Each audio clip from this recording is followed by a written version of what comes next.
לספר סיפור על גדעון. אורח מסתורי. מזג האוויר היה אביבי ויפה. רק אתמול הסבו הכל וחגגו את ליל הסדר. החוגגים סיפרו איך בני ישראל סבלו מהמצרים הרשעים, שהביאו אותם בפרך והתעללו בהם, ואיך אלוקים הוציא אותם ממצרים בניסים ובנפלאות. אבל יציאת מצרים הייתה הרבה שנים קודם לכן. עכשיו בני ישראל כבר חיו בארץ ישראל, אלא שגם עכשיו סבלו צרות. בני העם המדייני הציקו להם כל הזמן. ולמה הציקו המדיינים לבני ישראל? זה היה עונש שניתן לבני ישראל שחטאו ועבדו את אלילי העם האמורי. אלוקים העניש אותם על ידי שהמדיינים, עם עמים, עמלק וקדם, עשו גיחות פתאומיות ליישובי בני ישראל, התנפלו על שדותיהם ושדדו את היבול.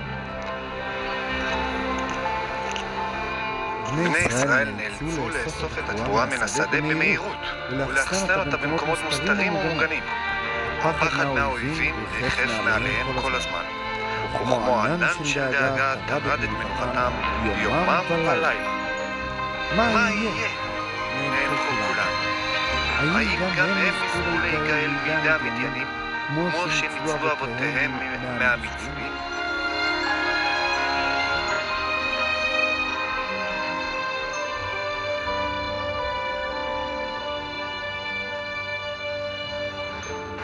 בחצר רחבת ידיים ושטופת שמש, שנצבעה בגוונים של אדום, עם פריחת הצעלה, נשמעה לפתע קול מהדהד. אבא! אבא! כן, גדעון בני, השיב איש מבוגר, והניח את המורג שבעזרתו דש את התבואה. אהב התיישב על סלע ומחה עגל זהה מעל מצחו. אבא! בבקשה, אמר הבן בקול מתחנן, תן לי לדוש את התבואה במקומך. בסדר? שב, תנוח מעט, ואני אחליף אותך. אני חושש ממתקפת פתע של המדיינים. אני, בגילי הצעיר, אצליח לברוח, אבל אתה מבוגר מדי, אני חושש לשלומך. האב נשא מבט אוהב לעבר בנו, וחיוך של הקלה התפשט על פניו. בני היקר, אתה מסב לי נחת רבה כל כך. אשריי שזכיתי לבן שמכבד את אביו. גדעון לקח את המורג וחדש במרץ. הוא היכה בתבואה במחבט, וכך הפריד את גרגירי החיטה מהגלגולים ומהקליפות. בסוף התהליך תצטבר ערימה גדולה של גרגירים, ולצידה ערימה של פסולת. את החיטים התחילו לקמח. ידיו של גדעון פעלו בזריזות. העבודה דרשה ממנו כוח רב. הוא התחיל להתעייף. אך הוא לא הפסיק את המלאכה. עליו להספיק לדוש את כל התבואה. לפני שהמדיינים יבואו ויפשיטו על השדה. הוא הוסיף ודש את החיטה בכל כוחו. לא רק אביו של גדעון התרשם בגיבוריו של המאמץ. גם אלוקים ראה זאת, והחליט למנות את גדעון להיות המנהיג שיושיע את עם ישראל בידי המדיינים. אלוקים שלח אליו מלאך, וירא אליו מלאך השם, ויאמר אליו, השם עמך גיבור חיל. גדעון מצמץ בעיניו. מי הוא האורח הלא מוכר שהתיישב תחת עץ בעלה? מניין נחת? האמנם הוא מלאך האלוקים. המלאך אמר לגדעון, השם עמך גיבור חיל. אתה אומר שאלוקים איתי? השיב גדעון לברירות. אנא, אם אלוקים איתנו, למה אנחנו סובלים כל כך מידי המדיינים? היכן הניסים והנפלאות שאבותינו סיפרו לנו עליהם? האומנם אלוקים נטש אותנו ומסר אותנו לידי המדיינים? קולו עלה רווי כאב וצער, הוא הוסיף ואמר,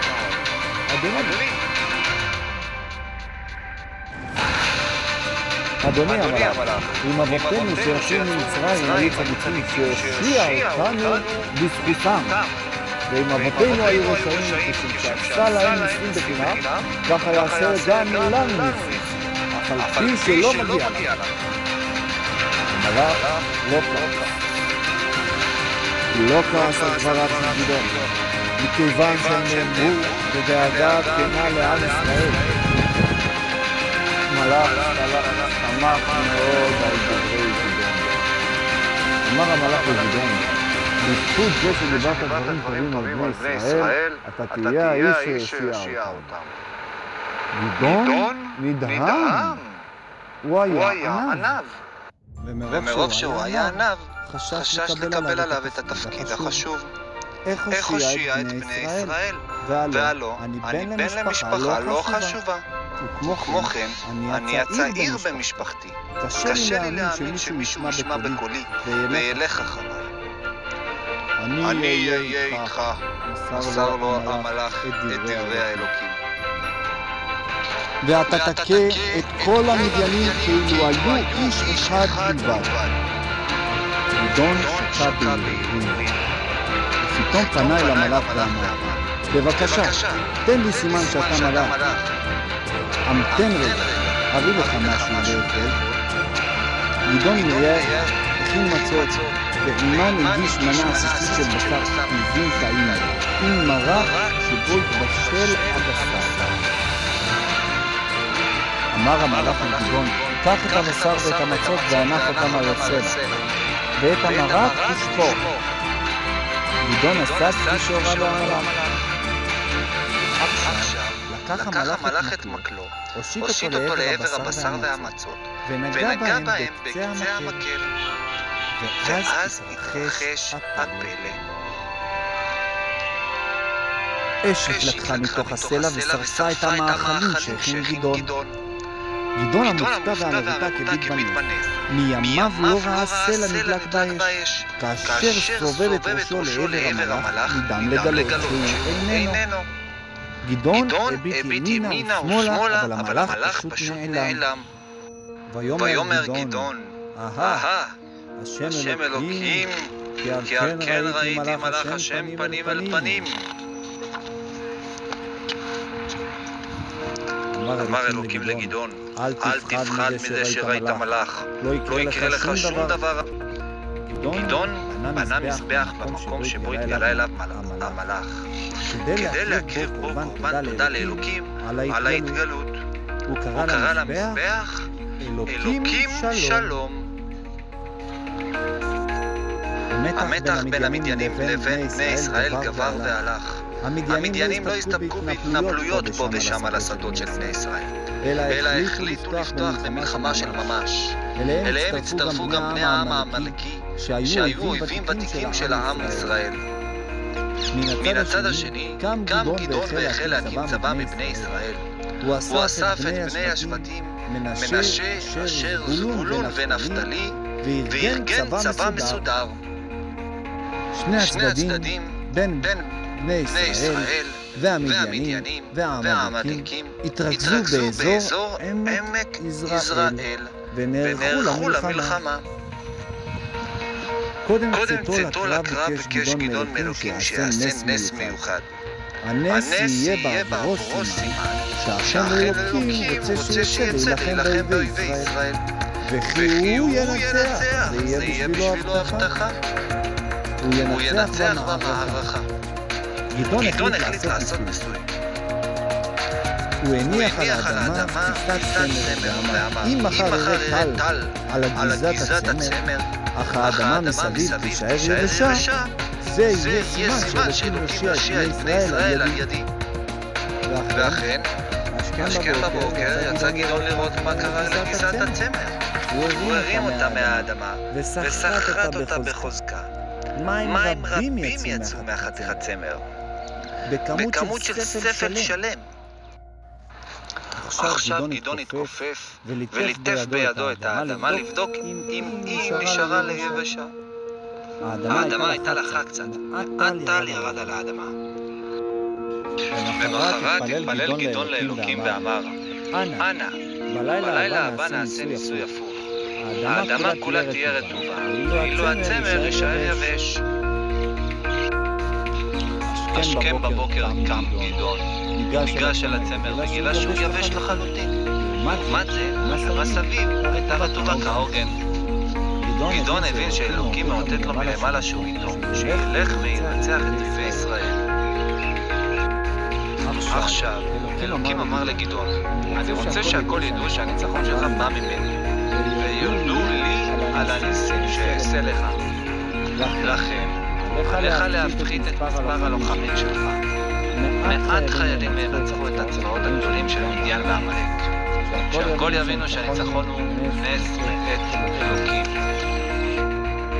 השכם בבוקר קמו גדעון ואנשיו, וחנו במקום ושמו עין חרוד. צפון להם חנו המדיינים.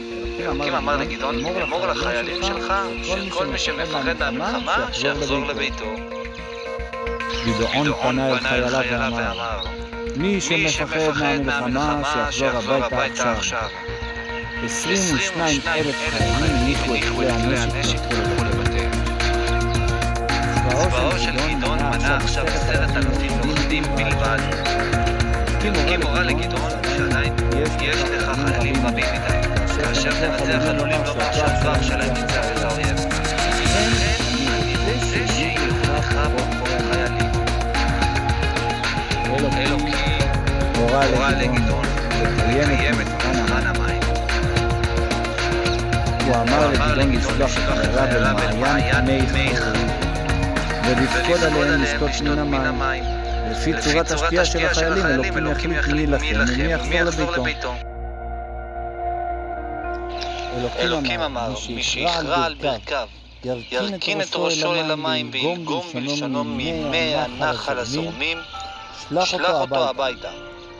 אך מי שיאסוף מים בידו ויגיש אותם לפיו, הוא זה שיילחם במדיין.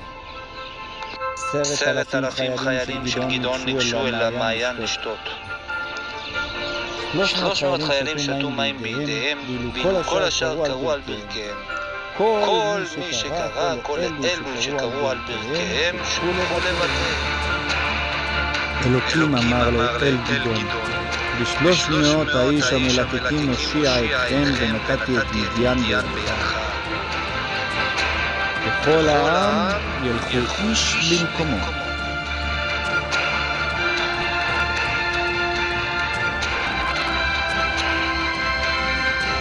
הלילה שקט וחשוב. רוח החיילים מתערבב בכל המחוזות של חיילי מדיין. רוב החיילים ישנו היטב בתוך האוהלים. אבל גם המעטים שנשארו ערים לא הבחינו בדמותו של גדעון מתקרבת אליהם. בשקט בחסות החשיכה. גדעון פסח חרש לעבר מחנה מדיין, כי אלוקים הורה לו לקחת את עוזרו פורה ולהקשיב לדברי חיילי מדרן. אם אתה חושש מהמלחמה, אמר לו אלוקים, לך ושמע את דברי החיילים של מדיין, ואז כבר תקבל אומץ וכל הפחד ייעלם. כאשר גדעון התקרב אל מחנה האויב, ראה את מספרם העצום של החיילים. הם היו מצוידים בהמון גמלים, שעליהם רכבו במלחמותיהם. המחזה הזה היה יכול בהחלט להפחיד מפקד שלרשותו עומדים 300 לוחמים בלבד. זה בכלל לא כוחות. אבל אז שמעו גדעון וחורה 2 לוחמים בקצה המחנה משוחחים ביניהם.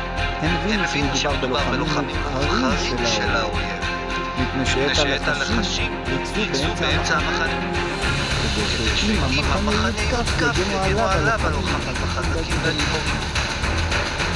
שמה תשמע חייל מדיין אחד, אל תשאל איזה חלום חלם. נו, ספר, דחק בו חברו. חלמתי על לחם חלמתי על לחם שנצלה באש, ואז הלחם יוצא מהמדורה ומתגלגל במחנה שלנו, עד שהגיע לאוהל. היכה באוהל והפך אותו לגמרי. מפחיד. אתה רציני? השיב לו חברו פחד. כן, רציני, ממש. אני ממש זוכר את החלום הזה. אני החייל הראשון. אבל למה אתה אתה לא מבין. השיב לו אחר השם. הלחם הוא רמז לגדול ונורא. שיקים, כל הצעה השלישי. גדול שמשלים.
כל אחת מטבע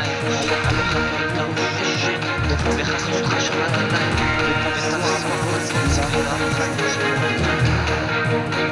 ואז ברגע הנשיקה נפצעו הלוחמים של גדעון בבדים של גדעון אבל הפעם בבת אחת באותו רגע החלו לעבור השחור וכל התחבורה הרגיש לו ששני המדיינים יש ואז קראו חרב להשם ולגדעון. הם רצו להודיע שהניצחון המלחמה בא מאת אלוקים ועל ידי גדעון. המדיינים התעוררו בבהלה וקפצו מהאוהלים טרודי עיניים.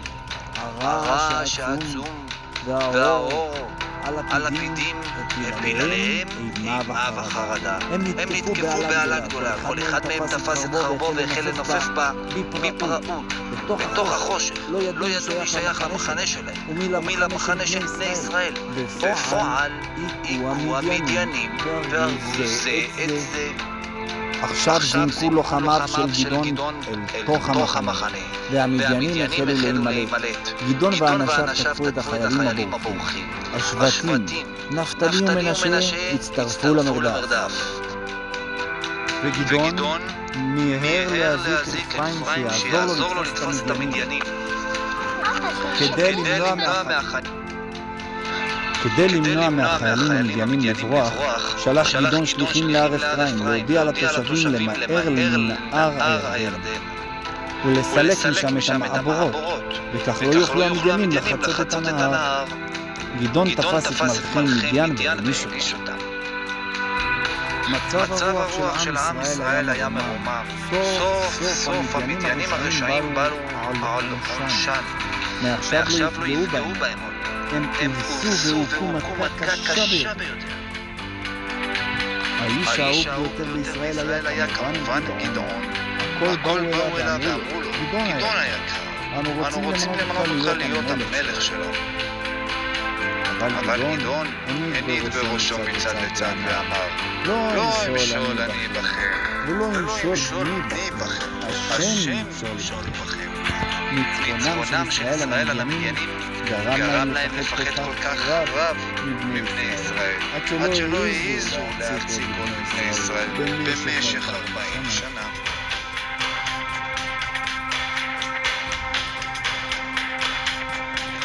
גדעון היה משבט אפרים, יהודי, צדיק ועניו. הדבר שאנחנו הכי צריכים לדעת זה שהשם אלוקים איתנו והוא תמיד מגן עלינו.